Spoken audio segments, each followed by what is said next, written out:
All right, let's try this. So this is the first time I'm doing something like this. But I am a big fan of Game of Thrones. More of the book than the show, but the show is still pretty good. I think it's tough to gauge where everything is going because, well, it's the third episode in of a 6-episode season. And, well, spoilers before anyone comes and listens. I just want to let people know, hey, there's spoilers here. All right. So I'm assuming that you've watched this because it's been like 4.5 hours since 3.5 hours. So if you watched it twice, you can watch it twice and you would finish it. It's like an hour and 15 minutes or so. It's a pretty long episode. It's a very battle heavy episode. And again, you're going to see spoilers here. So one is Ghost. You'll see Ghost again very, very sparsely, but he does show up. What's interesting is that he doesn't stand by John's side at all. He's with oh man, why am I forgetting characters? The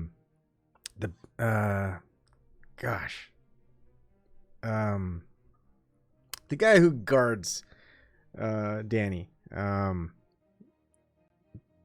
Man, I'm horrible at remembering names right now because I've been getting this already.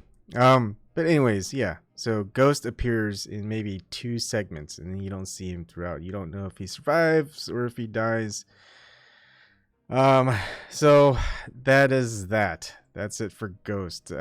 Pretty much Ghost and the dire wolves have been an afterthought in the show. There was a hint of gosh, what's her name? I'm gonna have to bring up the cast list. I'm forgetting so much.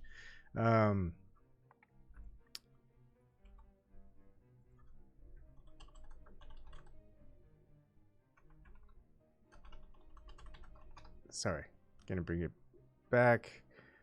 Let's see.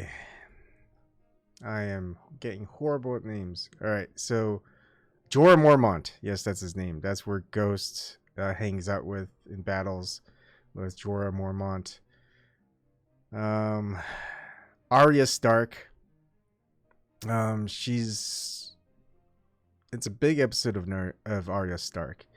But again, I believe it was Nymeria, the lone surviving wolf.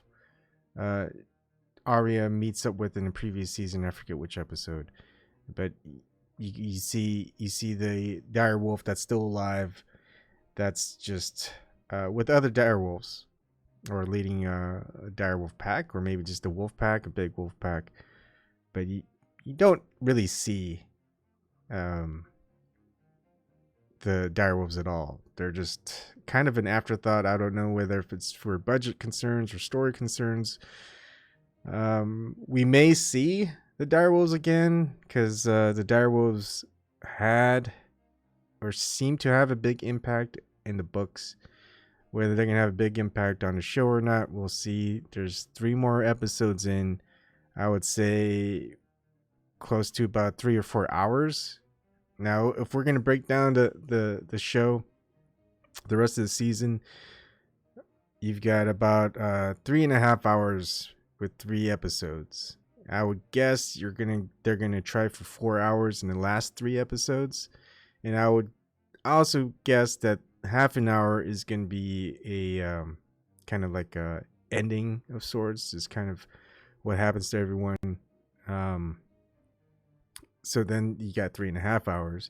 I would say the buildup isn't gonna be as big to the Battle of King's Landing or wherever it is. Maybe it's half an hour, probably a whole episode. It just whole episode on building up to that battle. I think they would waste their time on that. So we're seeing a build up in episode 4. We're seeing the battle in episode 5, but it's not the complete battle. The ending of the battle in episode 6, with some other things thrown in, and then probably just a half hour at the end, just kind of finishing everything off. Now, so we may see Ghost, we may see the other dire wolves again. I think they're not going to do it. As much as I like the dire wolves, I don't think they're going to show up again. Angelica Gaudos, the episode was a roller coaster with so much energy. Yeah, there was a lot of energy. I did like that. There was it's hard not to like, it's hard to hate it. It's hard to hate the episode, but I feel like the music was good. Like, I think you've got some of the music and I've got some of the music going in that loop. I don't know if you hear that, but I'm trying to find out what that song is. I feel like it's a rendition of a song, but I can't put my mind on it. But it's hard to have a whole hour of just action, because the action will lull. Hey, Kathy. Yeah, no problem. So Ghost, again, before I move on, Ghost is in it for just a little bit. He's hanging out and fighting alongside Jorah Mormont, but that's about it. I hope we get to see the wolves and what they're going to be a part of. I mean, I just feel like that was just a big part of Game of Thrones, especially with House Stark being the house of the direwolves, right? Okay, so we'll go next into Melisandre. I don't even know if I'm spelling that correctly. And let's see. And I like having this conversation, even though I'm still talking to myself, because I don't really get to talk with people that much as far as like shows and things like that.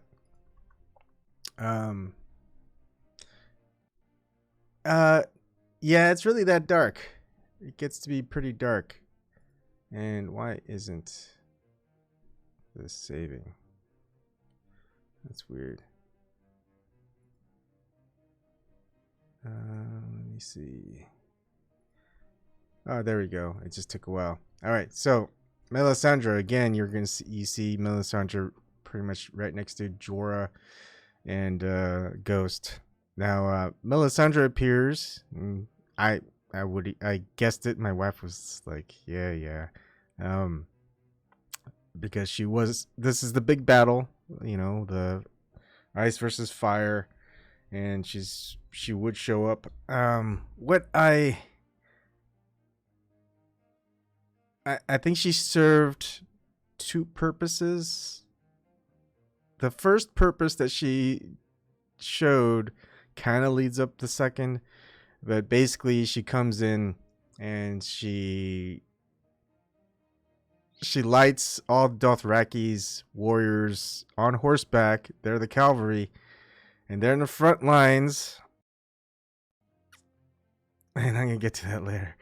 They're in the front lines, and she lights up their swords, their curved Dothraki swords, with her magic. And it was a great effect. It was a beautiful effect. If when you watch it, you know what I'm talking about. And I think right when that happened, I was talking to my wife. I was saying, those lights are going to go out and pretty fast. And what happens next? The lights go out pretty fast.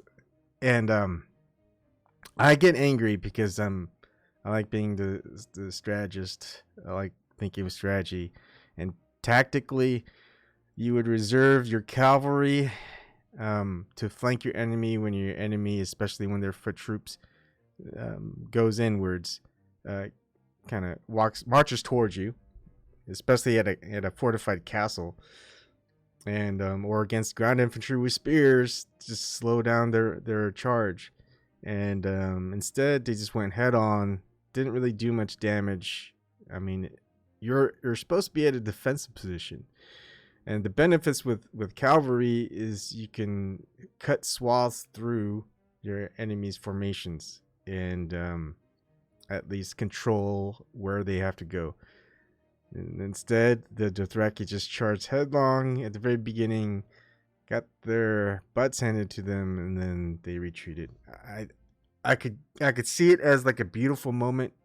Strategically, it was horrible, but the purpose of the lights and whatnot, that was a visually appealing moment, and a moment of pretty much despair. Like I can see people just kind of, because a lot of people there know how crazy the fighting prowess of Dothraki are, and they just, most of the people that are standing there ready to fight and die aren't as good as fighters as them, not even by half. Anyways, horrible strategy and tactical decisions. I don't know how. I could guess John or Danny making that mistake. I can't guess of any other commander that has commanding experience would make that move. Especially Jorah. I wouldn't see Jorah making that move of charging right at the enemy with the cavalry, not having the cavalry held in reserve. I can't see even what's that guy? Tyrion. Not Tyrion. Tyrion's brother. Why am I forgetting his brother? Shoot. Jaime Lannister. Yeah, Jaime Lannister's commanded some armies. I wouldn't see him making that mistake. But okay, let's forget about the strategic, horrible strategic move on that part. Melisandre lights their weapons on fire. Then in the middle of the episode, there's no way the dragons are gonna light there's just kind of like a moat surrounding the castle. They've made sure that moat was ready to go to start burning. And it takes her literally to the last second to light that fire on the trenches. And that was her second purpose. And that stalls a little bit of time for the good guys to recoup, but really doesn't really do much to the Night King's army. So you see her later on in the third act with Arya. She just instills Arya with purpose. And then that's it. That was Melisandre's purpose. At the end of the show, you see her just kind of wither away and die. She served her purpose. But the purpose really wasn't. The first two purposes of setting things on fire really didn't really do much. The last thing of giving purpose to Arya, that was it. That was the big deal. And it's kind of sad. That was it. That was just Melisandre's arc. And the Red Priestesses. I feel like a lot of buildup with the Red Priests and the Priestesses and the whole rare lore, the God of Light. I think that build up from all the seasons was just really cut short. I don't think we're gonna see Red Priestesses, whatever, in the rest of the season. They served their purpose, and that was the last purpose that they had.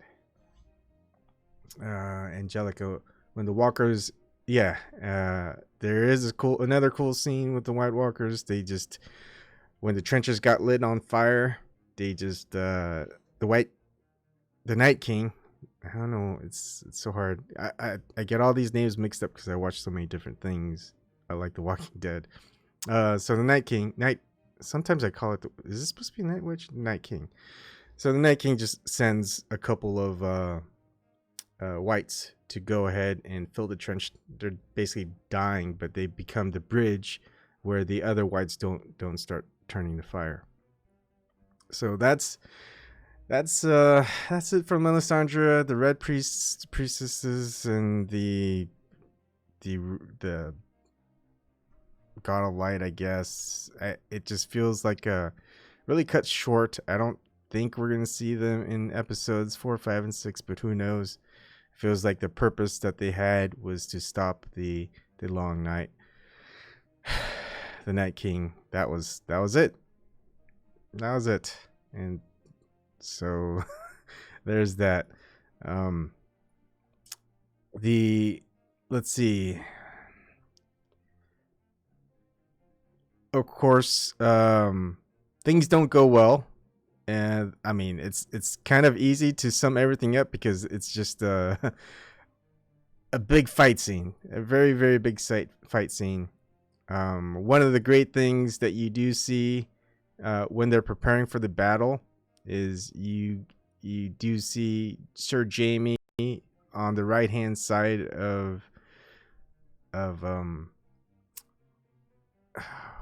gosh, what's her name?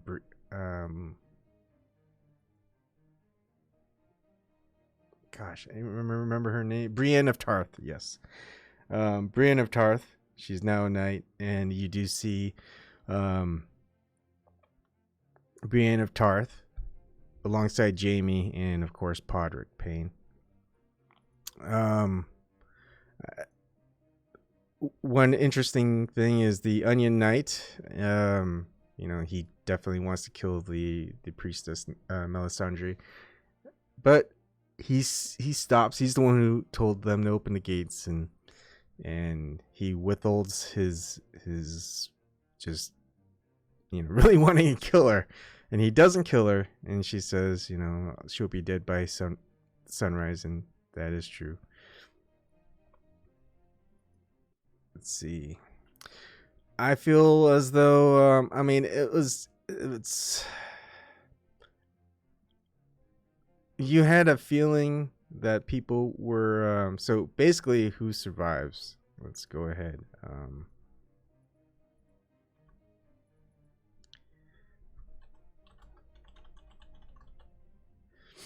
Let me try to get a new image.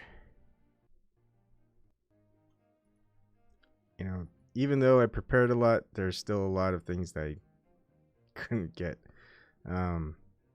ready in time, so this is one of them.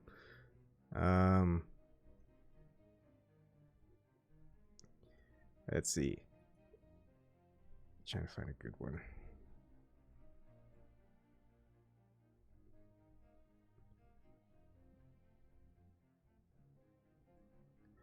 So, I would guess that a lot of the people you're going to expect to survive are going to survive, the main characters, because this is unfortunately having the biggest, deadliest battle ever. It's, I don't know how to say this. It's like, it's not gonna,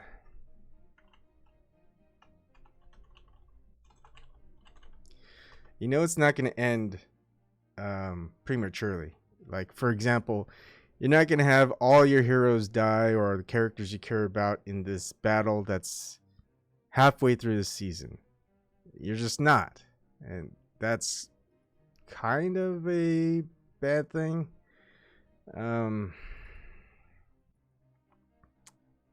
The reason why it's a bad thing is, well, there has to be an army to fight the there has to be an army to fight in King's Landing, because everyone knows there's going to be a second battle coming up. So unlike I don't know, a lot of people, I'm not sure if I'm like a lot of people though, so I don't know what to say about that. But again, for me, what I wouldn't know is how many dragons would survive. For me, I would have thought, well, not having a dragon against the final fight at King's Landing, I would guess that there would at least be one dragon still alive, and of course that was true. I doubted that there was gonna be both of them alive at the end, especially when they have to go against Night King and the undead dragon. Let's see, Kathy. Yeah, totally. Or there would be no next. Yeah. So like I didn't see John dying. I didn't see Danny dying. Then kind of goes against the entire purpose of the next battle, all the build up to it. What is exciting though is Clegane is still alive. So Sandor Clegane. So we might see Clegane Bowl. And what drives Sandor Clegane, the Hound, is fighting for Arya. You could definitely see that he thought it was all lost, but his protection for Arya was a big factor. But the deaths, all the deaths of the well-known characters, they were pretty heroic. They are going to be stabbed and swiped at and clawed at, and they're gonna keep going. You know, that's how a lot of movies just draw a lot of drama and stuff. Is they should be dead, but they keep fighting. So who didn't survive? Well,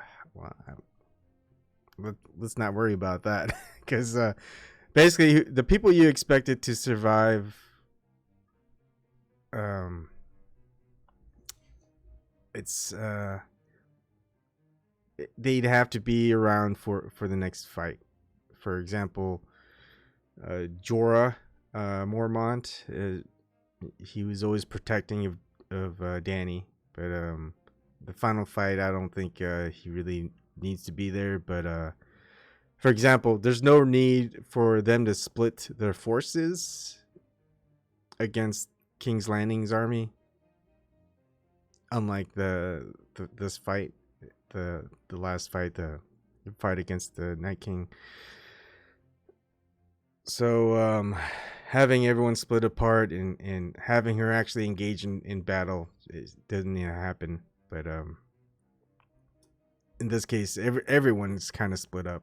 I think the dragon fight scenes were well done. I don't know. It's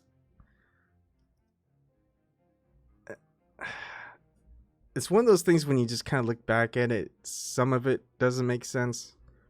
For example, the Night King being able to bring forth that cold wind, that hail, and just to disrupt the other dragons and Dany and Jon, just to being able to see and fly at the same time and cause as much havoc as they were doing. I think that was a weird one. It's like we never seen that power again. And all of a sudden, before, but now we see it, and I just thought it was cool, I guess, because the imagery was just so beautiful. The only thing is well, oh, man, like the full extent of the Night King's powers. It would have, like when he raises dead. Now that was an iconic moment, and we see that again. But him able to bring forward the weather like that was just something new. I would have thought that they should have built up to that and been a little bit more useful. If I feel like all they needed to do was just wait a little bit longer, wait for that, because no one's gonna stop that weather, that super cold weather. It was coming. It was oncoming. It was all they needed to do was wait. Maybe half an hour or an hour, and that weather would have just ran over the castle and hampered everybody down. The dragons wouldn't have been able to do as much damage. It's just poor planning on the Night King's part as far as strategy.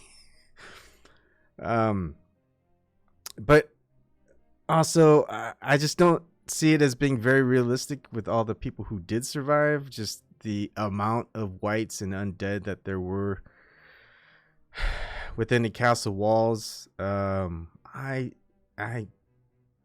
couldn't see anyone surviving all of that, but of course people had to survive. And here's I think what was wasted. There's, as much as there's so many good things to say, I have to say all the bad things as well. What am I going to call this part? Let's see. Oh yeah, wasted moments. There's a lot of wasted moments. But I guess we'll focus on this. Oops, give me a second here. Let's see, am I still streaming here? That looks good. Okay. So one of the wasted moments for me was you've got the 13 other White Walkers. No one fought a White Walker at all in this episode, except against the Night King. And at first, there was a moment where I was thinking, all right, the White Walkers are going to go into the castle and it's the end, right? Because everyone's fighting whites at this point, and that's what all the dragon glass was for. I mean, they mined the hell out of that one place down south. And because they could use normal weapons against the whites and the undead. They could kill them just fine again. But White Walkers, you have to use dragon glass or the special swords. I'm forgetting the special swords again. It's late. So all that dragon glass really didn't do anything, because what they're really useful for were against the White Walkers. They weren't really needed against whites and the typical undead. So I just thought that the was it 10 or 13, 11? I don't know how many White Walkers there actually are or were. But those White Walkers, all they did was stand back to watch stuff. They didn't even protect the Night King. They just stood there, watched the Night King die, and that was pretty much it. But again, it was. I'm trying to get a little image up. I wish I could find it. Is Ghost still alive? We don't know if Ghost is still alive.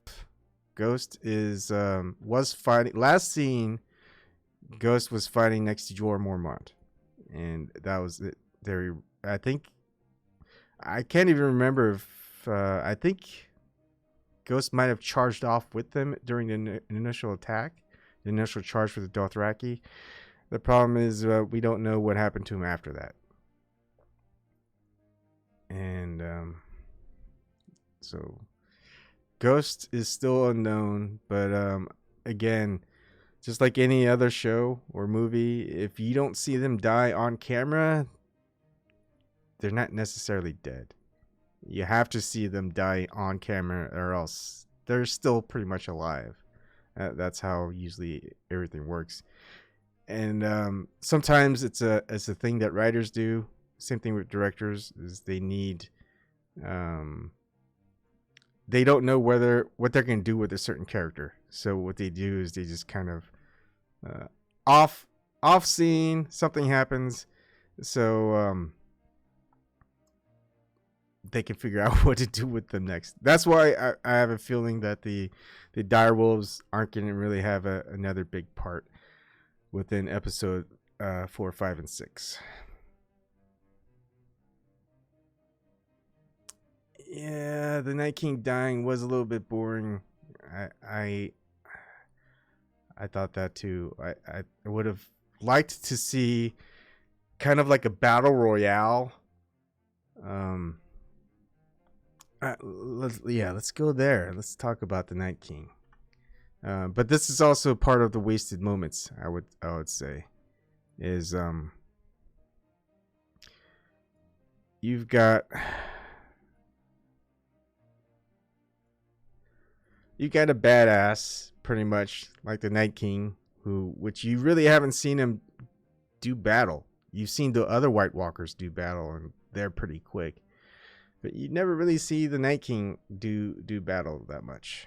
And it would have been nice to see him actually fight. It would have been great to see the Night King actually do battle in a fight, to see how different he is in a fight as opposed to the rest of the White Walkers that he has. Well, we might get to that later, Kathy. Danny throwing her jewels to the ground. What does that mean? I don't know which part, because I don't remember that part. That's weird if I didn't remember that part. Okay, excuse me. So you've got the Night King, who's never fought in a battle. We've seen White Walkers and how fast and strong they were. Even John had trouble against the White Walkers. And we've got all this dragon glass that was forged for these battles, because that's the only weapon that affects the White Walkers. Yet not one White Walker nor the Night King get in any battle. That was a huge wasted moment, because all we see are battles with whites. What would have been great is to see some imagine all of that. There's like a stalemate, right? No one could pass, and so they have to do something. So the heroes, the good fighters, they go and try to fight off the Night King, and the White Walker steps forward instead. And so you just pretty much see one heroic character after another heroic character battling a White Walker, one dying, another getting injured, and having to backing off, another fight and that against that White Walker, and eventually they kill one White Walker, and then you see them keep going forward, and everyone has to kind of fall back. But every time they do kill a White Walker, that means not all the whites, but a good chunk of whites end up dying, because there's this big lead up again in previous episodes that if they killed a White Walker, every White Walker that raised the undead, those undead end up dying. So there would be a specific purpose for certain heroes to go ahead and target the White Walkers, so they could kill off a chunk of the undead. That never happens. So that was a shame. We didn't see any fights with the White Walkers. We didn't see any fight with the Night King. And all the dragon glass that was forged was just pointless. I don't know. I guess there is a little bit of a point with the dragon glass, because most of the whites undead is to fully finish them off, they had to burn them.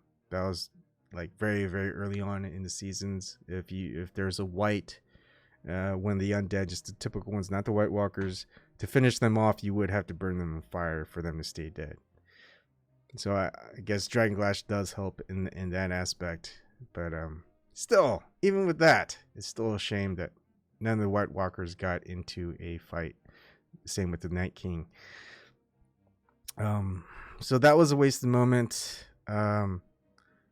The other wasted moment, and I think they're going to save this for the future episodes, because again, maybe not strategically, but maybe tactically, there's a moment where Danny gets stranded because all these whites are climbing on top of her dragon that she was riding. And the thing is, what the dragon should have done was just fired all around itself and Danny, because the dragon and Danny can survive dragon fire. They don't have to worry about their own fire, so they just burn everything around themselves and they're fine. So the tricks that they can use, the tactics that they can have with dragon fire, they don't use it. They don't think of it. I think that's wasted. But then they just want to tell a story. Although I do love the idea that they do sometimes would throw battle elements, tactical elements within the show. That's why Battle of the Bastards was so great. But they didn't do that. Not on this episode, not in this battle. So that was kind of a shame. And another part in that, again, this is where I'm saying that they're gonna save this part probably for episode 4, 5, and 6. Is there's no way for Jon to be proven as a Targaryen unless he survives Dragonfire. I mean, there's that old mythology that only Targaryens could ride dragons. That should be seen as enough, but a lot of people just aren't convinced. I guess I don't know what people are thinking when they see him ride a dragon. It's like, I thought only Targaryens could ride dragons. So that's obviously not a big known thing within the kingdom, it appears. I mean, because you've got so many smart. You've got the guy that doesn't have no balls. I forget his name. And then Tyrion. They're probably one of the smartest people, very well read, and they don't know anything about. Hey, I thought only Targaryens could ride dragons. But another thing is what would have been cool to see, and I do know that there's some SJW take on the show. All the women, females are going to be the heroes, and that's going to be a given. But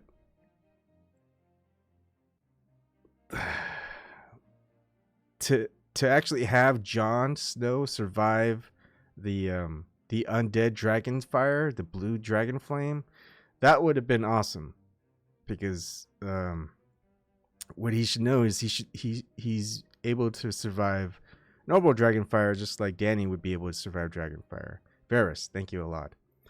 So Varys, right? He's very smart. He's probably one of the smartest people within the 7 kingdoms, and well, he doesn't know about the Targaryens only could survive, could ride dragons. So it would have been great to see at that last moment where we see Jon just kind of, I don't know what his point was just standing up and just yelling at the dragon. What would have been great to see is him just kind of reaching his hand out or testing something out and just noticing that like he wasn't being affected by the flames. That would have been a perfect thing to segue into the further episodes. I have a feeling that in the further episodes, the only way they're going to prove Jon is a Targaryen and that he's the rightful heir is that he's going to have a dragon breathe flame on him and he's going to survive that breath of fire. And that pretty much proves to everyone that he is a Targaryen. But what would have been great is, here's a good picture. What would have been great is just to have been able to see, just to build up to that he could have just started running, like rather than just cowering and at the last moment yelling in desperation, that he would have been just sprinting to Bran Stark and just running past that blue dragon fire. And he doesn't do that. So that was kind of a wasted moment. It just kind of made him appear helpless, and the whole buildup of Melisandre raising him back from the dead, to be Azor Ahai or something like that. And well, another wasted moment. But again, they are most likely going to show Jon Stark breathed on by a dragon flame in episodes 4, 5, or 6 to prove that he is a Targaryen and the rightful heir, to validate his story. Again, look, if you look at the pictures, you've got White Walker right next to the Night King. Just that. They weren't really good guards. Even they just let the Night King die by area. It's just been great just to have just fight scenes, not necessarily battle scenes, because battle scenes are just chaotic and it feels like anybody could die. It doesn't matter how good of a fighter you are. Just too many random things going on, too many chaotic stuff going on. I don't see how you could survive all of that. So actually having battle scenes, it just would have been great. I think that was my biggest wasted moment from the episode. It would have been great to see just how good the White Walkers were compared to everyone. And then when it finally gets to the Night King, where he steps in, say John took out a White Walker, and so the Night King just kind of, goes like this. It's like, hey, I'll take him on. And someone steps in for John because John needs to recuperate, and have that be Jaime Lannister or something, or I don't know who the best fighter is at that point. I guess Jorah might be the best fighter at that point because Jaime isn't that good with one hand. But whoever it is, the best fighter at that point, going up against the Night King as John tries to recuperate and just gets handed. I mean, it wouldn't have even been a match. And then John steps in and, he's fighting against the Night King and, he's getting killed. He's getting beat up, stabbed.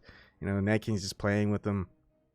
And then having Ariel come in at the last second to kill the Night King while Night King's trying to kill off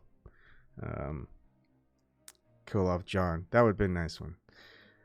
So just the idea of just having not just a battle scene, but just epic fight scenes one after another with White Walkers and the Night King would have been perfect. But that can no longer happen. The best we can hope for is Clegane Bowl. You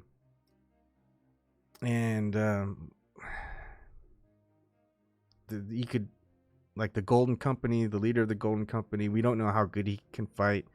Apparently we would think that he would fight really well. And then the sailor, I forget his name, from the one with all the ships and stuff, I forget his name, but we don't know how good he can fight. Apparently he can fight really well, at least he's pretty arrogant. But those are the only two people aside from the other Clegane, the Hound's brother. Those are only 3 fight scenes we have left that we can see that could be any good of a fight scene. So and there's, aside from the Cleganes fighting each other like the other fighters, we have no idea how good they're gonna be fighting. So there's no build up to any fight scene other than the Cleganes. Yeah, it was Melisandre Kathy who dropped her ruby glamour necklace that kept her young. Yeah, I was wondering why you said Danny, but good. That means I didn't miss anything. Okay, now the biggest wasted moment for me in this episode was Bran Stark. He's pretty much as the battle starts, he does his three-eyed raven thing. His eyes go white, and he's just took the form of ravens, and they're just flying to see the Night King coming on the dragon.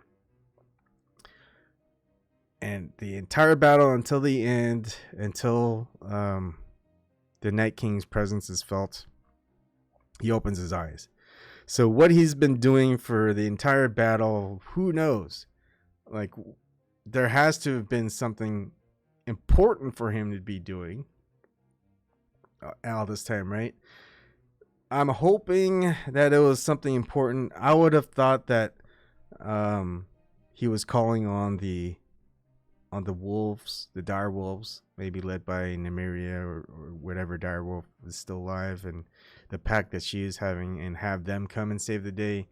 But my thought was, how are they going to kill off that dragon? I mean, a bunch of dire wolves and stuff aren't going to kill off that dragon, so they still had to figure that out. But you know, it just all ended really easily with Arya taking out the Night King by surprise. I thought that was a wasted moment, even though the music leading up to that was good. The cut scenes were good. You know, everyone. Obviously, we know that as like for me, my wife, when she's watching, she's just really tense, and I say, like, for one, it's a fictional show. No one really dies, and second is this is, even with all that out of the way, even though it feels very realistic, 3 episodes in, this is the halfway point of the end of the season. They're not going to kill off all the good characters because there's still a big fight scene left in the final three episodes. So it's I feel like this would have been a great fight scene if they would have left this the fight of the Night King. If the Night King survived, like, he left and said, screw it, it's well fortified, there's no point, like, he should be able to foresee certain things and go, okay, let's leave. We did our damage here, you know, we can eventually, we'll get Bran, we'll get him, we'll get the Three-Eyed Raven later. There's no point, we could recoup, raise our army, retreat, go to King's Landing, etc. But that didn't happen. So we know a lot of the good characters are still going to survive. So I feel like it was just kind of, you know, as long as the Night King is dead, now we're really not that worried for too many of the survivors. Some of them are definitely going to end up dying. Let's see. Lyanna Mormont is dead. Who cares? I'm going to go cry now whole day at work. Yes. Yeah, Lyanna Mormont, I had a feeling she was going to kill the giant. I just did. Because just having her crushed to death by the giant and nothing happening to the giant in return, I would thought that was just been too mean. I think way too. I think my problem is I think way into these things because I have all these things in my head. Is like, really, you guys are gonna just kill a child being crushed to death by a giant? And that's it. That's just gonna be the end of Lyanna Mormont. That's not gonna happen. Something's gonna come out, something big, because otherwise it's gonna be like, there's no point to that. These people are sadistic. Yeah, they're sadistic, but they made sure that, you know, she had the last say. So every death, pretty much, of important character or well-liked character, they died with some purpose and or accomplishment. No matter how minor. So that's at least something. And then I think another wasted moment, in my opinion, was there's like it felt like 10-20 minutes. It felt like a good chunk of the episode, and it was with Arya Stark. She's in the library, I think, and she's just hiding from different whites, and it feels like at that point there are just not a lot of whites there in the first place. There was just, you saw 1, 2, or 3, and you're just kind of wondering, why doesn't she just kill them? I know she's kind of out of breath, and maybe recuperating, or she's got a little bit of injury because she is bleeding from the head, from her head, and I would have thought that there would have been some build-up that would have been good. Unfortunately, there wasn't. It just kind of shows you how stealthy she is, because she's able to be very, very quiet when she's moving around. But we already know she has that ability, so having this 10-15 minute build-up showing the audience of her abilities of stealthiness. At that point, I had a feeling that she was going to sneak up on the Night King and kill him. Because why else would they be showing this whole 10-15 minute part of her just kind of evading the whites with her stealth? We already know she's stealthy, and there's nothing else that was happening at that moment. And so at that moment, I was like, okay, she's going to kill the Night King. And it just kind of gave it away. And I think my problem is like, yeah, I think like a writer or a director or something, because I mean, I felt like it was way too long. It's like, yeah, we know she can move like crazy. We know she doesn't make any sound. We know she can. I mean, we seen her fight, and she was killing him left and right, even though she can't take much damage, but she can dish out a lot. And I just think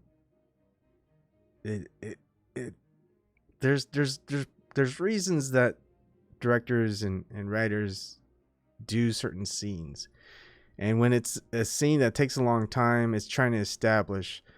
For this instance, it's trying to establish what Arya could do. It already established her ability to fight. Now it's her ability to sneak around. So yeah, I get that part. But when they made it so that she was able to sneak around without for like 10-15 minutes when they didn't need to, I just thought that was unneeded. That was just kind of a giveaway what was going to happen. And at that point, I was like, oh, we're not going to see, excuse me, like an awesome fight scene. We're just going to end up seeing Arya sneak attack. That's it. And that was the case. Now, one thing that I wasn't quite sure about before was the crypt scene, because in the previous episode 2, there was 5 or 6 mentions that, you know, they should go down to the crypts where it's going to be safe, and either it was going to be safe, right, or it wasn't. And well, it wasn't. And so all hell was breaking loose, and we don't see much action as far as anyone defending themselves. Like, either it happened so quick, I don't know what happened, because I mean, there was a moment with Sansa Stark and with Tyrion Lannister. They had this little moment before they're going to go out and defend against the whites that they were resurrected from the crypts. But I don't even know what happened. I mean, I think they just like went next to the people that were still trying to stay alive. Like, I saw Varys with the kids hiding. They're Varys hiding with the kids. A lot of the women were like being dragged away and killed. Like, and I saw Tyrion just look at Varys, and that was it. And I don't know what Sansa was doing. I mean, either it was so quick or it was not well done, because I didn't really care. I didn't see what happened. Yeah. Hi, Ian Hildred. Yeah. I talked earlier about that. No, Kathy, Arya didn't give needle to Sansa. Arya gave the knife to Sansa. It was that special type of metal. Gosh, why am I forgetting that metal? But yeah, yeah, and the Dothraki. As from a story perspective and a visuals perspective, yeah, the Dothraki were used really well. The Dothraki, their swords on fire. Yeah, that was a good effect. Everyone knows how great Dothraki can fight. So they charged on my head, and they got wiped out within a few minutes, and they came, scurrying back. All the lights went out. What when the swords lit up and they were charging, and you could see the visuals and how awesome it looked, I knew that it was going to be a worse effect when the lights went out and how fast they went out. But I knew that was just going to be the part of the theme, and not necessarily strategically valid at all either. But it served as a purpose to see how deadly the Night King's army was. But still, like, going back, I think, again, I feel like the crypts was a wasted moment. Like, I would have liked something that would have happened within the crypts, like Caitlyn. No, it was a cat, or Cat. I forget her full name, but the mother of all the kids, for her to come out, and maybe she wouldn't been as affected by it, or something. I mean, it was just like a very lackluster moment within the crypts. That was just a big wasted moment. And so let's go back to the wasted moment of Bran Stark, because all this buildup with Bran Stark being a three-eyed raven, the new three-eyed raven, his ability to see into the past and apparently maybe even the future a little bit. And so what's he doing this entire time? I mean, we don't know what he's doing, but whatever he was doing, it had no importance at all to this fight. Nothing at all. I just don't see it.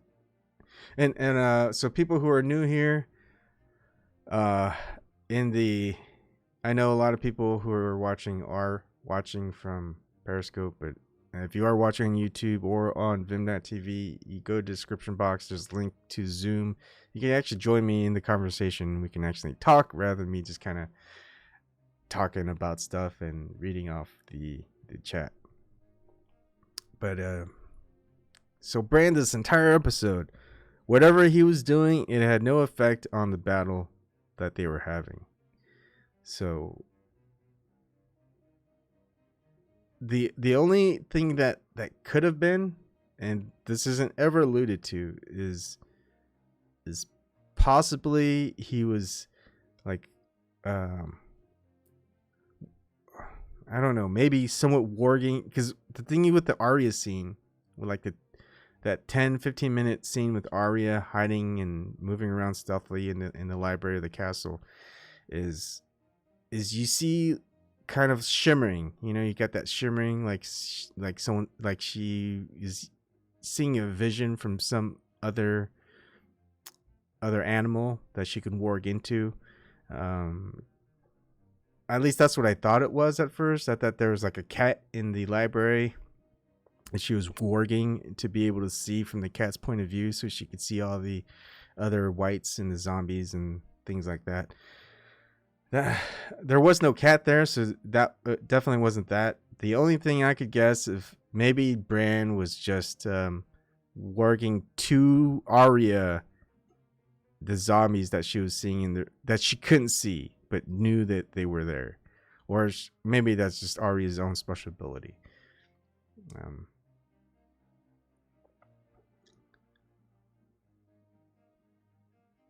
Give me a second. Ian, how do you feel about the Night King threat being eliminated and Logs Landing, King's Landing being the real objective? Well, I think I don't really like it. I would have liked the real final battle against the Night King to have been at the end. I think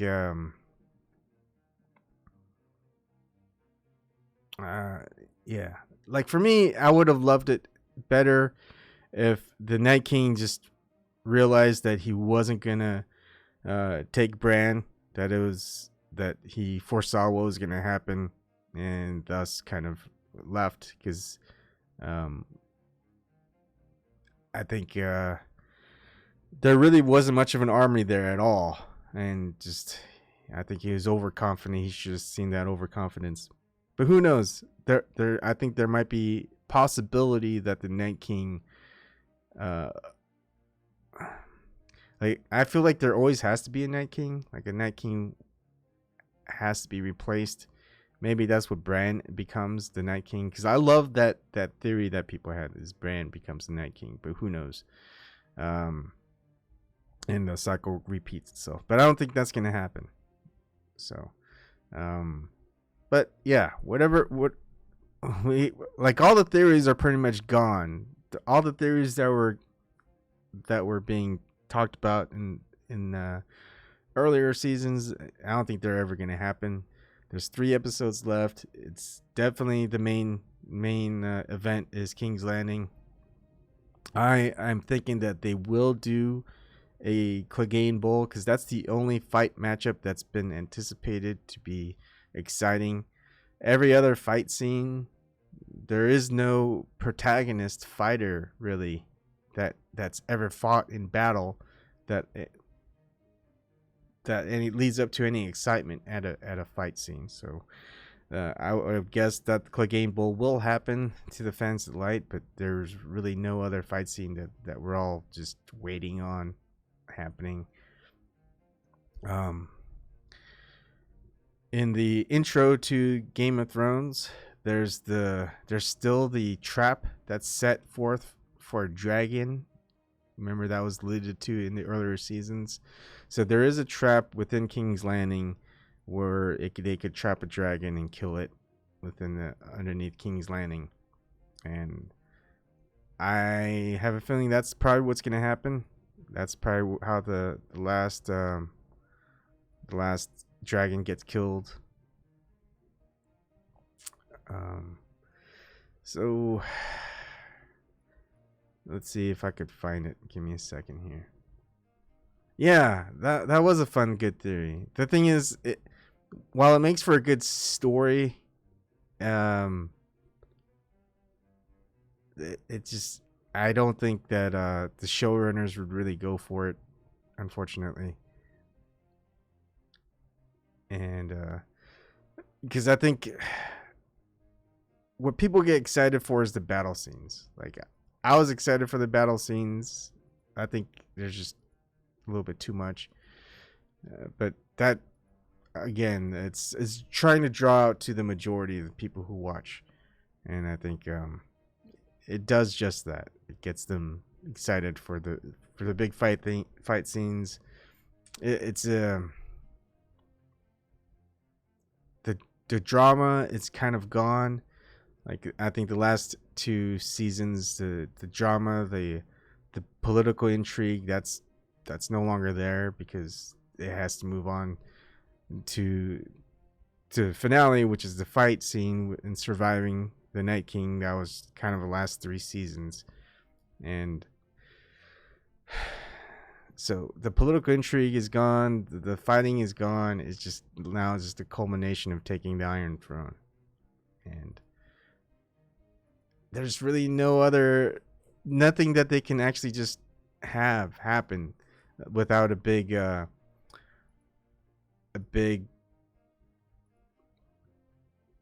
what would you call it? It just had to be a big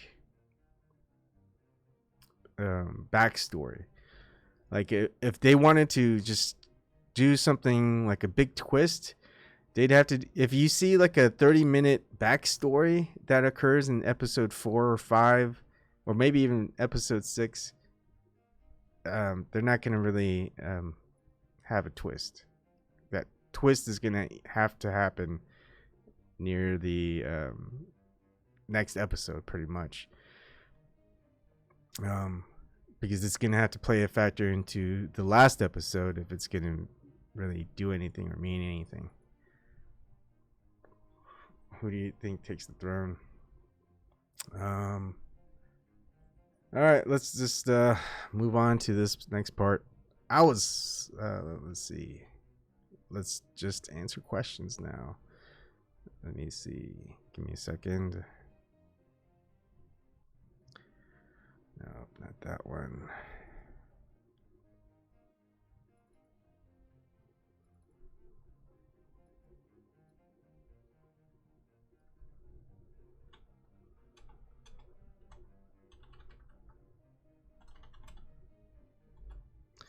All right, so let's go with what's next.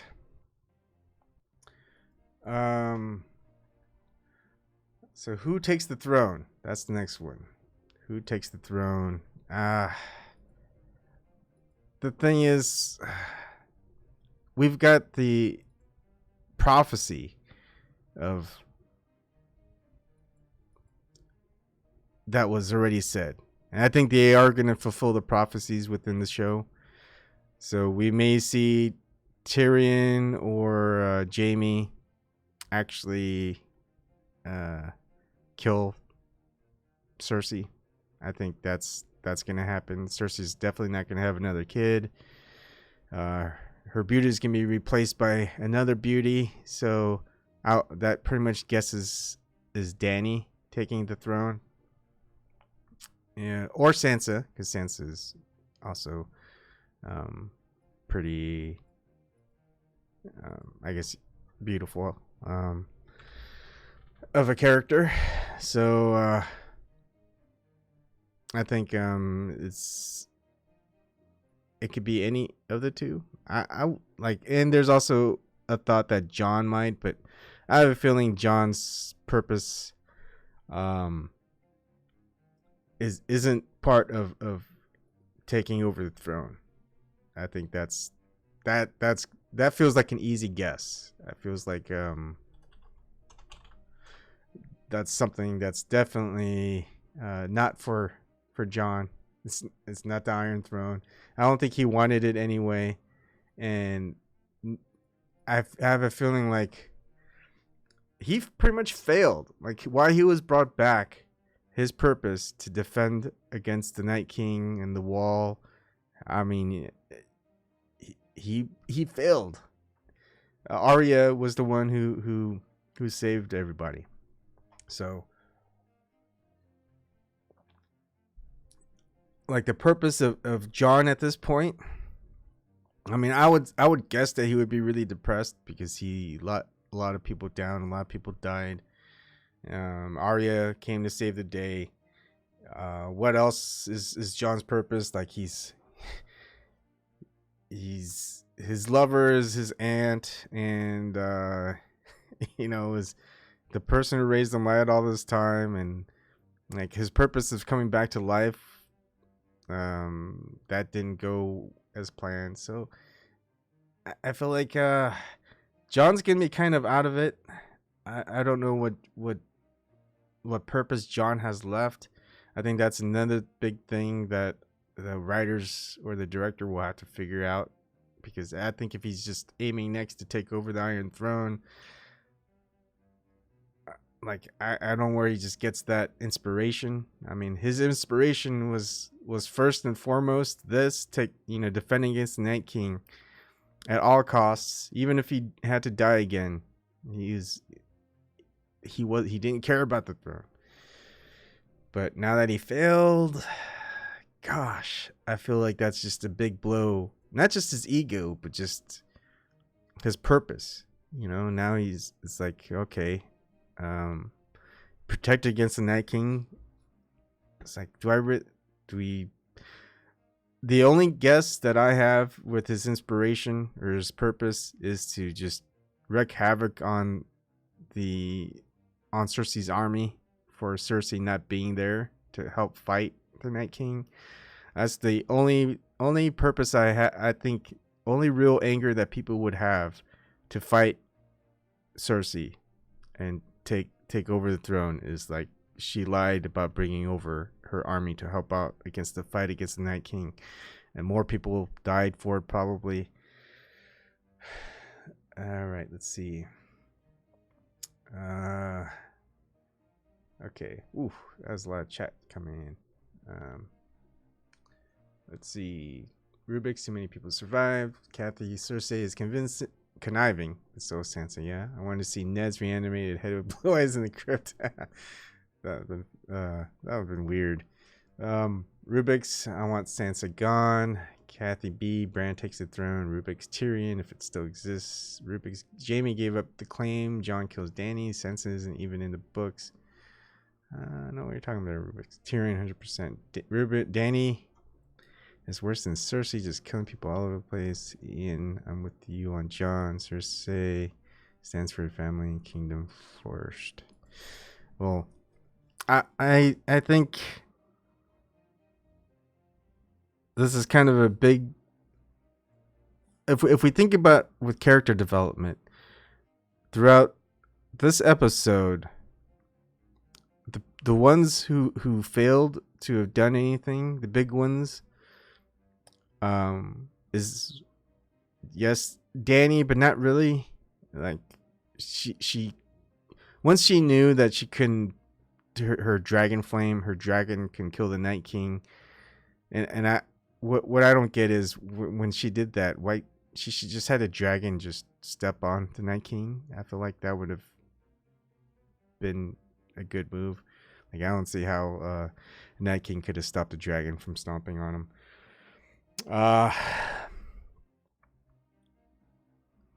There's really nothing that she could do if her dragon flame can't. She's not a fighter, so it really wasn't her ability to take out the Night King. That's kind of what Jon was there for. So Jon Snow not being able to take the Night King, I think that's one big character arc that is kind of the humility aspect of it. Is maybe it makes him rethink that he's not meant to fight the Night King and die, but to live to be able to lead as a king. You know, he seems to care more about the living and kind of forgive a lot more than Cersei or Dany, Daenerys. Sansa has a good claim, I think, and I think he respects Sansa a lot. And right at now, so Sansa and Tyrion having to sit back to watch everyone else fight for them, like they realize how smart that they are, how good they are politically, and how they can maneuver things and people and maybe even armies. But as far as actually fighting and making a difference and things like that isn't them. And they just realized how unimportant they can be in the scheme of things. When the battle has to be fought, they can't do anything. They're helpless. So I think that's kind of another big character arc they can go with. And the thing is, I can't see them as becoming great fighters. They're not going to be great fighters, especially in the next episodes. They're not going to start picking up a sword and learning how to fight and beating opponents. So what happens with them, I don't know. What happens with those two characters? I mean, their purpose was always pretty good in the first place, so I don't see them changing the goals at all. So I don't get that part. I don't get what the focus is on with them failing in the crypts and like the whole crypt scene, except for maybe the fear that they're all gonna die there. Oh yeah, thank you, Ian. Have a good night. Yeah, I mean, who knows? I always like to imagine myself in the story. Like if I was the character at that moment, what would I do? It's like, oh, okay, so I breathed dragon flame on him, didn't affect him. Well, I've got a freaking dragon. Just step on the dang Night King and see what the Night King does. And I mean, because she was pretty close by. Yeah, so the prophecy that's gonna be fulfilled. Now the interesting thing is the guy that Tyrion relied on to save him in the early seasons, and paid him a lot. I forget the guy's name. Bronn. That's right, Bronn. So Bronn has been tasked to assassinate the Lannister brothers and to reap big rewards. I think we're gonna run into Bronn the next episode. I have a feeling that Bronn is gonna switch sides. Because I just feel like that's he's not one that's changed, and he's a smart enough fella to understand that I don't think they're gonna win if he goes on Cersei's side. That Cersei's just not gonna last. But I think I don't know. I think what's gonna happen is that Crossbow is gonna be handed to Tyrion, and Tyrion is the one that's gonna kill Cersei with the crossbow, just like he killed his father with. So he kills both his father and his sister with that crossbow. I think that's how they're gonna have it. So I think that's the part where the prophecy gets fulfilled. I don't think Jaime would do it. Jaime's not gonna kill Cersei. As much of a Kingslayer he is, he's not the same Kingslayer. And if he does kill Cersei, I think it'd be with his sword, and that's pretty intimate thing to do. I think what might happen is it gets close. I think he's about to do it, and then probably gets stopped, and then Cersei gets shot, and then we look to see who it is, and it's Tyrion. So I think that's probably how it's going to pan out. If it does, who knows? Or if it doesn't, who knows? So I just feel like it's already done. I mean, this episode just kind of, we know who the people are that carry on. There's one dragon left. The dragon probably gets trapped. I don't think the dragon will die yet. Who knows? But I have a feeling that Cersei's gonna lose. That's easy to see. But who dies in the aftermath is another thing. I think the most overlooked part is what's Bran's story in all this. He's survived. He's still got the third eye raven. He's got foresight and all that jazz. He's got a lot of powers still. There's nothing stopping him. People who care about him aren't going to kill him. The Night King's dead. Night King's not going after him. But does he know that? Does he know there's something else? And the entire time he's been under during the fight in episode 3 is we don't know what he was doing. We don't. He could have been helping out Arya, but I doubt it. Just that little part.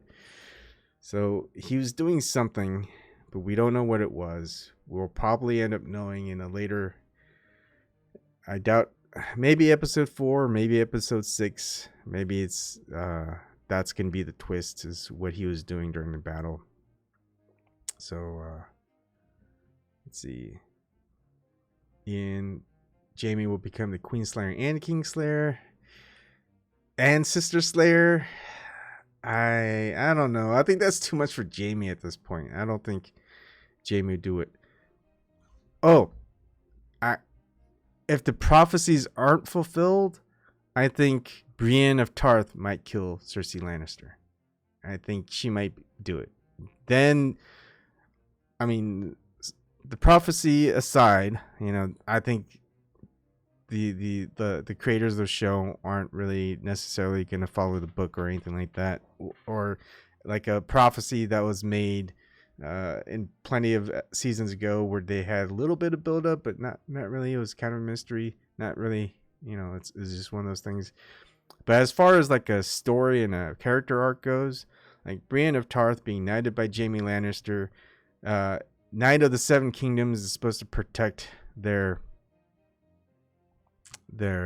liege, their king or their queen, unless they use Brienne of Tarth to actually kill Dany, because she might be doing something that's worse than Cersei Lannister, right?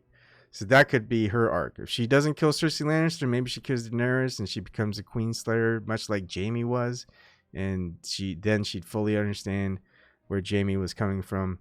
But I think she already knows where Jaime was coming from, so that purpose doesn't need to be met. So again, it all boils back to, okay, Jaime might be forced to kill Cersei Lannister again, but he can't do it, and so Tyrion does with the crossbow. That's my prediction. Okay, so let's look. Okay, the prophecy. Yosha, Aegon the First, when he conquered the Seven Kingdoms, he had a weak army and he still took over all of Westeros. Yeah. So Kathy B. Cersei will have 3 children. All will be shrouded in gold. Is she really pregnant? Maybe she might have been.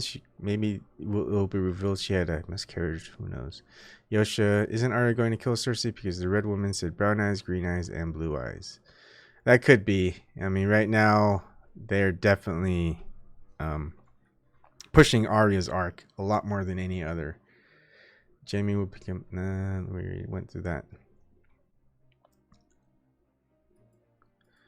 Well, Arya killed the Night King in the books. I don't even know if the books are ever going to be finished, Joshua Shoemaker, because George R.R. Martin writes only when he's ready to write, and I think the last book he that was published, it took what, 7 years or 8 years. So to get the next book might be another 7 to 8 years, and the next one is 7 to 8 years. In 15 years, you might have the end of the series for the Game of Thrones books. So, but the thing is, like Night King, I don't even think the Night King is in the books.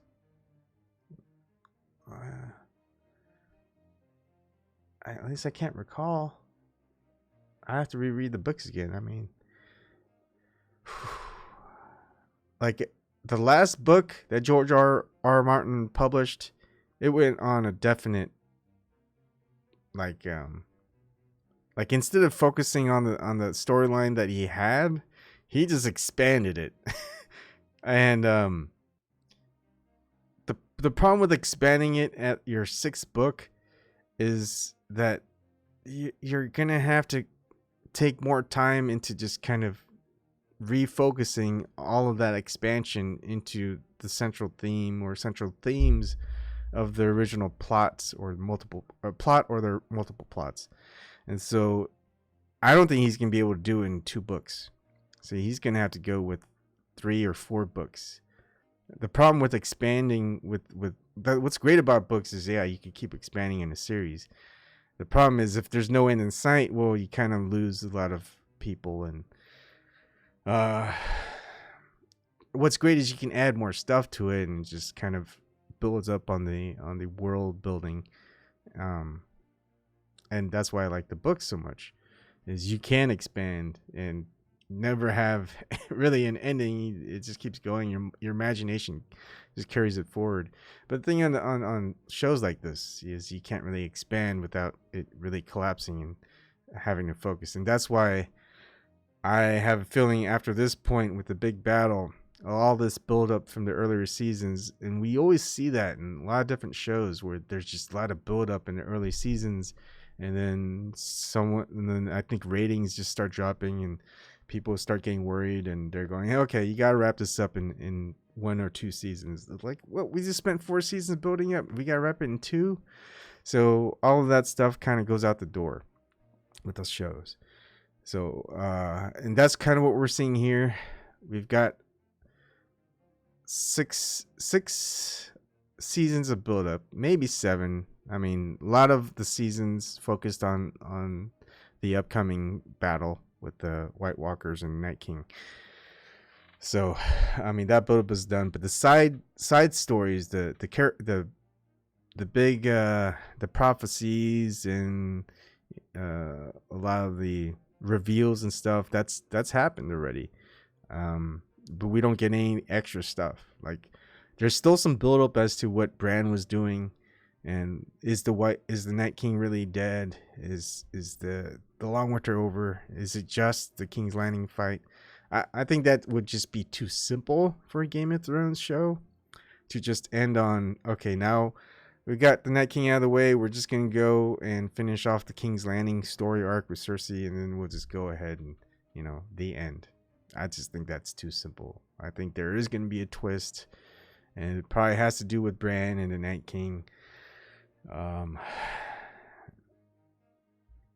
don't know. I hope it's something good, because I've been kind of disappointed with the build-up.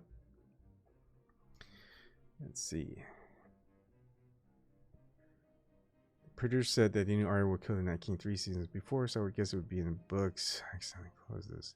The heart tree must mean more. Yeah, the tree. Like in the books, the trees were a big deal. That's not really a thing here. I mean, Catelyn Stark gets revived in the books, and the last book has no mention of her, so we don't even know what happens with Cat, and we don't know what happens with Brienne of Tarth. We don't know what happens with Jaime Lannister. That was the previous book before the last published book. So again, like I said, the book expanded on a lot of things. It didn't really close in on a lot of the story arcs. So we don't know where the books are going to go. But the show definitely needs to close within the next 3 episodes. So that's kind of where I want to focus on the show. Yasha, I honestly feel like Game of Thrones level, my dopamine level is way too high to care about other TV shows and movies. It's going to be hard finishing the show. I don't know, the Orville. I'm kind of a fan of the Orville. The second season, I heard good things of the finale. I think me and my wife need to finish off 4 or 5 episodes, I think, to get to the end of the season. So far, it's been okay. I like the first season better. And then we're watching Westworld season 2. Since we've got the HBO thing going on, we're catching up. And Westworld 2 is okay. Not as good as the first season still, but yeah, it's still okay. But yeah, Game of Thrones, it's still good. I feel like there's just a lot of weird things going on.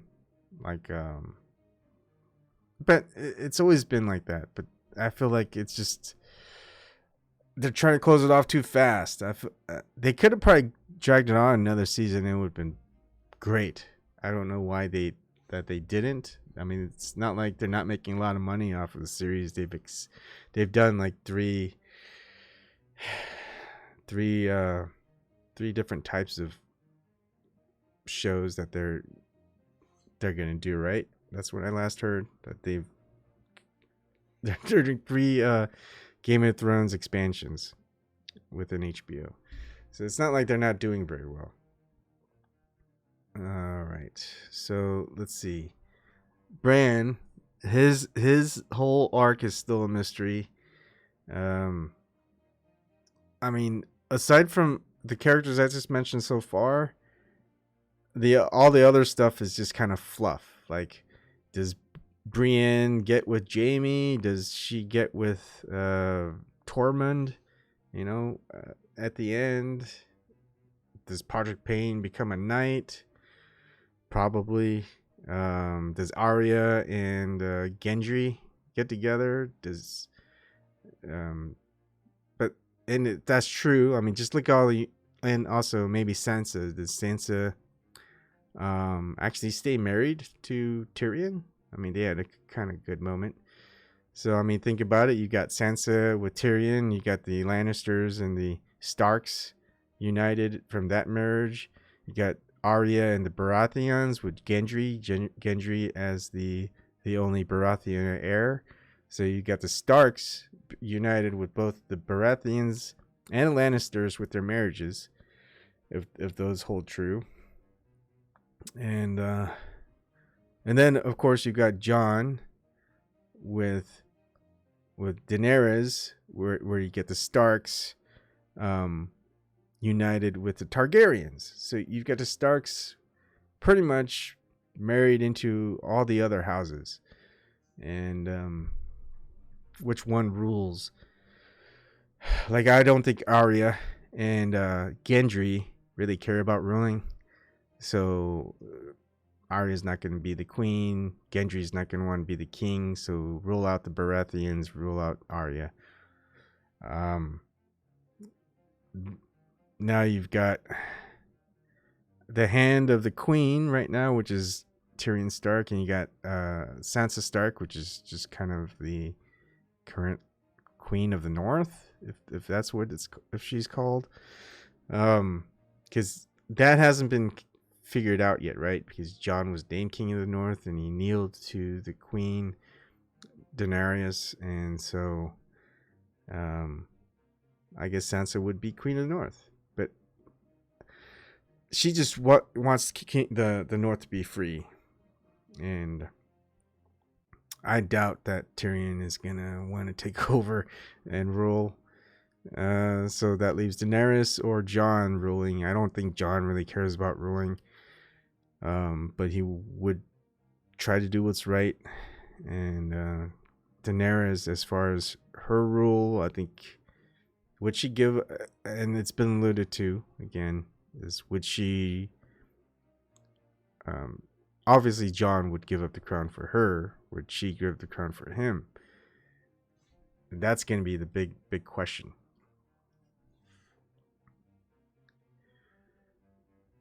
Yeah, Yasha, I agree. Definitely, another season would have been fine.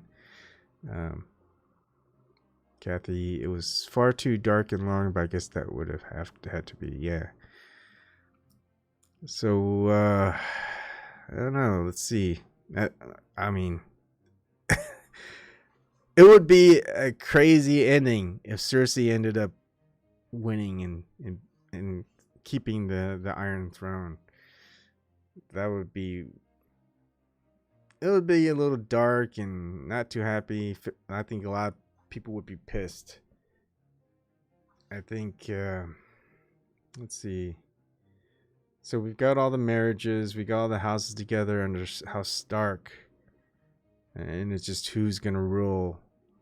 And I think Sansa and Tyrion at this moment in episode 3, how helpless they are. They're not the ones out there fighting.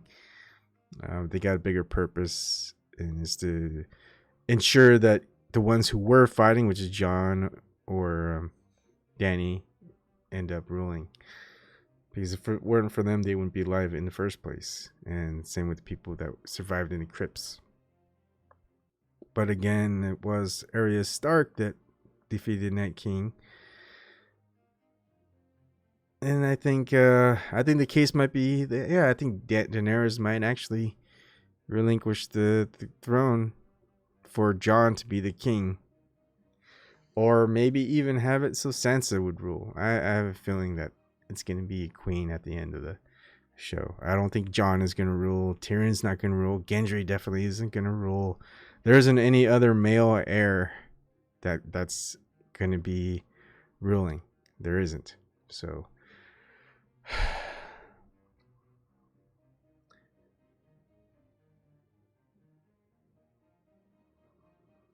Yosha, that would be kind of interesting. Although that'd be a little bit weird. Does Sully still have proof of Jon's right to the throne? Sully? Sometimes I wonder. Okay. So, to prove that Jon is the rightful heir and Targaryen, I think he's going to be breathed on by Dragonflame. That's the only way that he can prove to others that he's a Targaryen. I mean, even though he can fly a dragon, it seems like people don't really realize that that's a Targaryen thing to do. But definitely surviving dragon fire can prove to people. And again, Azor Ahai, that part, I don't know. Is that going to be a prophecy that's going to be fulfilled within the next 3 episodes, or is it just going to be dropped? I think the entire, the Derielor, I'm not saying it, pronouncing it right, maybe, but the god of fire, that in that whole religious aspect, that's kind of been done away with. That arc is done. It's not built up. It's not gonna last.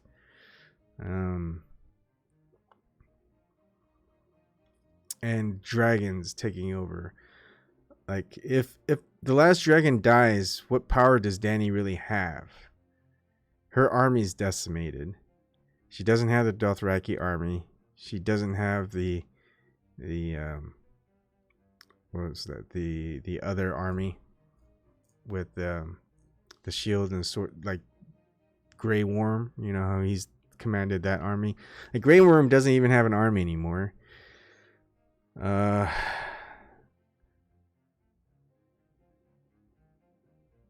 Dany has one dragon that's worth a huge army, but she doesn't have the Dothraki.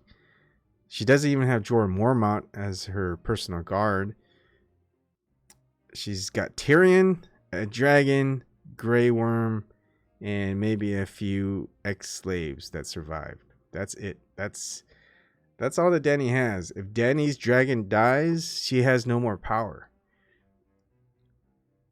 So I kind of wonder at the end if there's going to be more dragons. Dragon eggs, at least, that are found and used. Or maybe...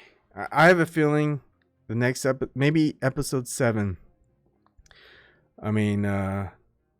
is when the dragon dies. I'm sorry, not episode 7. Episode 6, because episode 6 will be the last episode. So...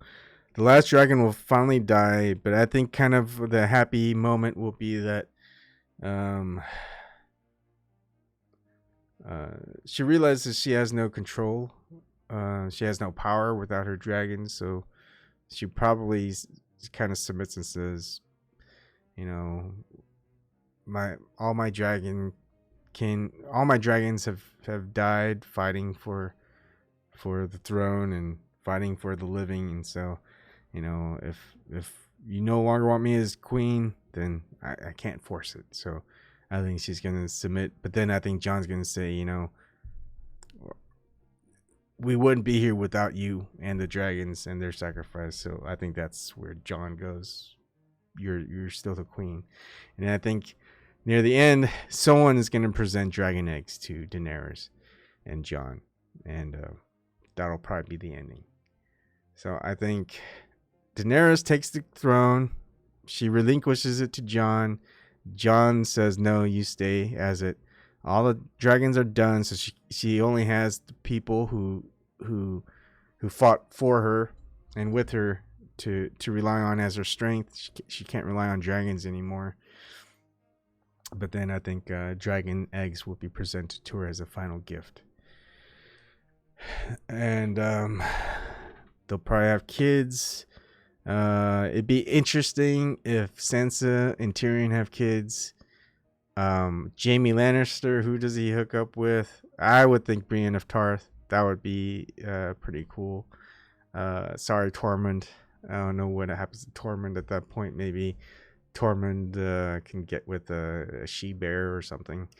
He seems okay with bears. I don't know. I mean, there's not many other characters that are alive. I mean, Gendry and Arya, that's going to be another kind of a happy thing. Grey Worm, I would say, dies. I don't think he's going to survive. Gilly and... now, let's see. Samwell Tarly probably gets with Gilly. I don't think Samwell Tarly would be someone who dies. He's like... yeah, he'll probably be appointed at the Citadel. Let's see. That's kind of it, right? Because Beric's dead. He died saving Arya. And, Clegane, the Hound. I don't know. Maybe... I would say he's going to defeat his brother. But what happens to him at the end? Maybe he serves as like part of the King's Guard or Queen's Guard. That would be interesting. And let's see. Davos. What happens to Sir Davos Seaworth? Because he couldn't kill Melisandre, but he wanted to. I don't know what would happen to Sir Davos. I mean, I think he still has a part to play with the Navy battle, maybe. And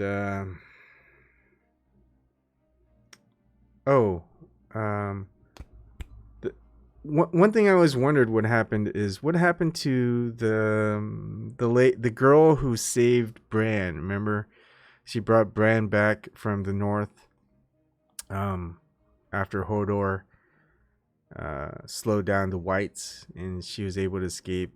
And her father was the one who helped kill off the Sword of the Morning against what's his name, Ned Stark, with Ned Stark, to defeat the Sword of the Dawn. I think that's the right name. Like, we didn't see her. Like, that's kind of what gets me is like, where did she go? Why is she not around? I would think that she would still be around to fight off the White Walkers.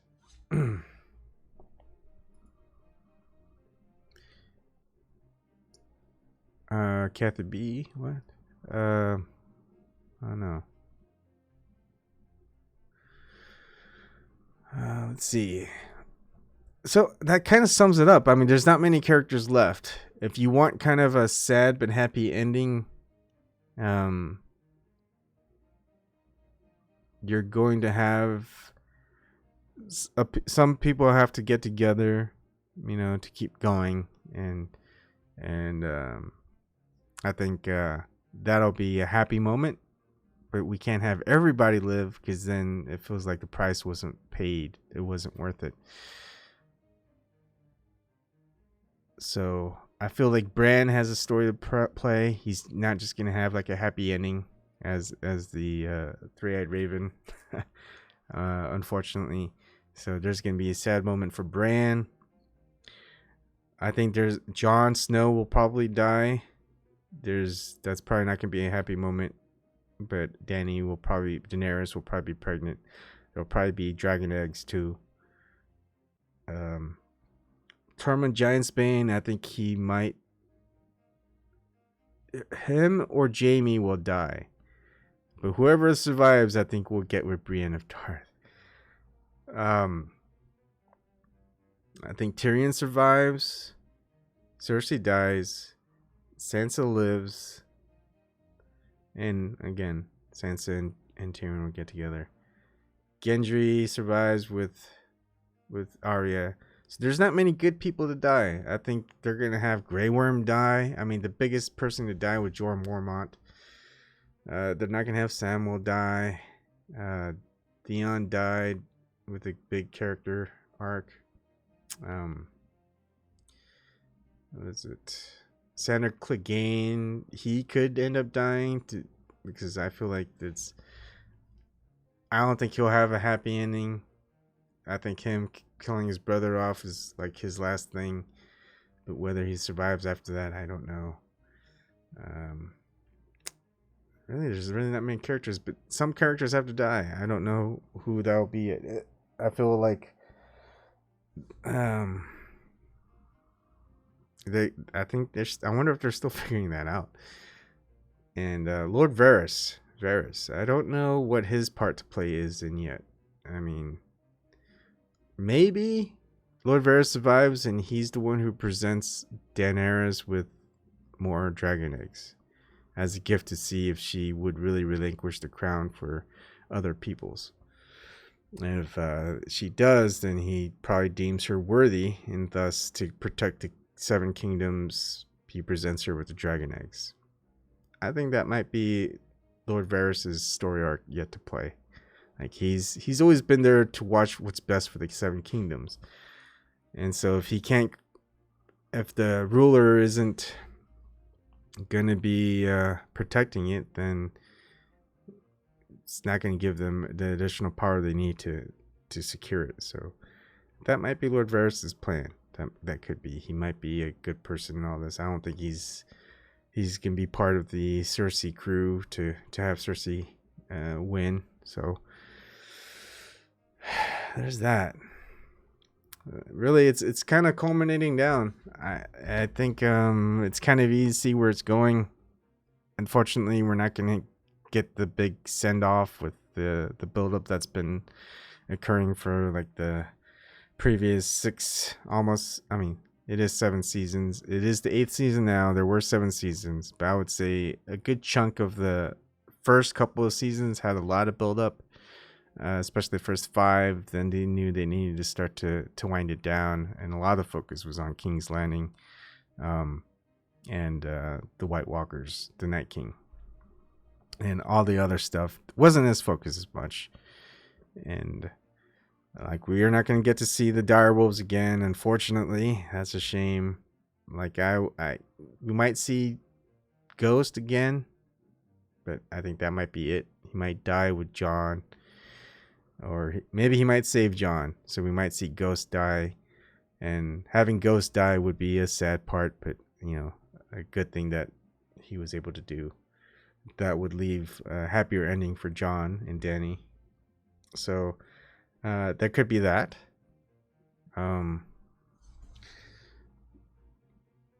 That's kind of it. I think I'll end it on that. I mean, I hope you enjoyed this part. I might do another one on the next episode to see exactly where we're at. But again, I think episode 4, this next episode, is gonna be a build-up episode. It's kind of it's gonna probably show how strong Cersei's army is at King's Landing, and see how small the army is currently at the Starks. And we'll probably see what Bran might have been up to, because it's like, so like, Bran, were you doing anything during this battle? It's like, could you tell us? Can you give us a little thing? Is it all done? Is there no more White Walkers and Whites and Undead? Are we finally rid of all that? And Bran's gonna probably have to give an answer, right? Is it gonna be a cryptic answer, or is it gonna be a straight up answer? That's gonna be episode 4. I would think it's gonna be a cryptic answer.